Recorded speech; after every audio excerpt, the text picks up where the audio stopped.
Assalamualaikum warahmatullahi wabarakatuh.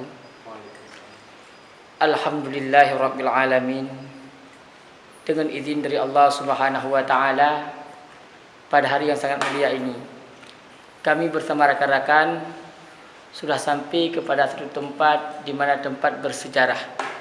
Di mana tempat ini merupakan tempat peninggalan para aulia yang bertempat di Kampung Lawung ataupun bisa dikatakan Kecamatan Lawung.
Mana baik di arah barat, arah selatan, arah utara, kita yang mengunjung ke sini harap berlaku sesuai dengan syariat.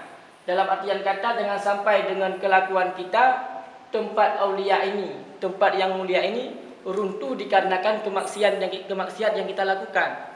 Runtuh dikarenakan perbuatan-perbuatan yang dibenci oleh Allah. Kita datang ke sini melakukan perbuatan itu, maka Allah murka, maka tempat ini diruntuhkan oleh Allah. Maka himbauan saya, jangan pernah sekali-kali datang ke sini melakukan perbuatan yang dibenci oleh Allah. Karena ini tempat aulia, bukan tempat orang-orang biasa.